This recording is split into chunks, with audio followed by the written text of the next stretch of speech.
Aking ibinabahagi ang kapayapaan sa isa't isa.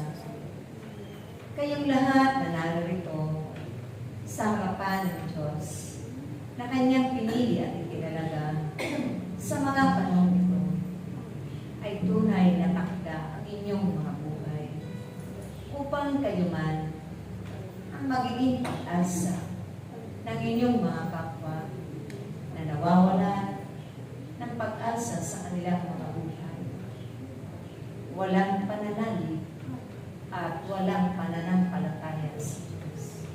Walang pagtitiwala sa lumikha sa kanilang buhay.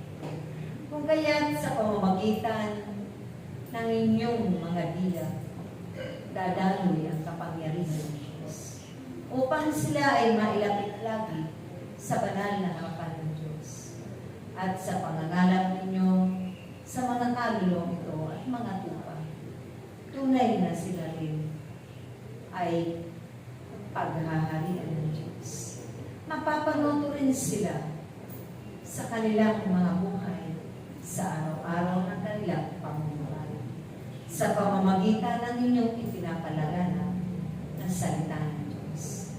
Papatutuhanan din nila kapag dumating ang takdang araw na iyon na Diyos na buhay na ang kanilang tinatawag at lumikha sa kanilang buhay.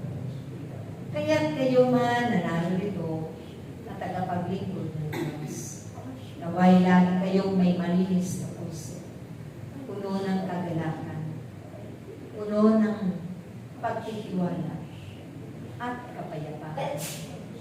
Habang ito'y isinasakatuparan ninyo na kanyang mga ipinagkatiwala tungkulin magpakailanman. Dahil siya ang Diyos na buhay na nariyan kasama ninyo lagi sa araw-araw ng inyong mga pagkain. Kaya panaligan ninyo ng buong puso pagkatiwalaan ninyo na kailanman hindi siya umiiwan sa inyo. Hindi niya kayo pinababayaan. Hindi niya kayo binibigo. At siya rin ang inyong dakilang manggagamo. Ang himala ng Diyos ay laging sumasa inyo araw-araw.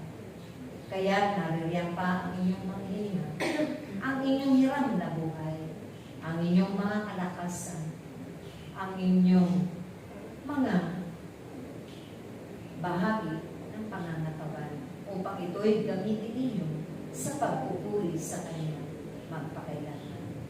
Umasa kayo na kayo'y bibiyayaan niya ng kasaganahan. Bibiyayaan niya ng karunungan at katalinuhan. Dahil kailanman ang kanyang pangako ay hindi napapa. Isa sa katuparan niya ang lahat ng inyong ipinapanalangin para sa mundo na ibabaw. Tulad ng kapayapaan ng inyong bansa.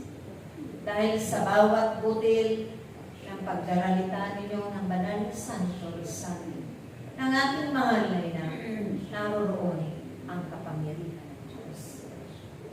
Mga hiwagang iyan, at itong mga hiwagang ito na nagaganap, ito'y nagmumula sa kayo. Kaya't huwag ninyong pagtakahan kung bakit kayo ay buong pusong umaasa at nananalig, nagtitiwala, magpakailanman. Dahil magpanggap sa ngayon, ang upuang yan na kanyang pinabanal, tunay na inyong inuupuan.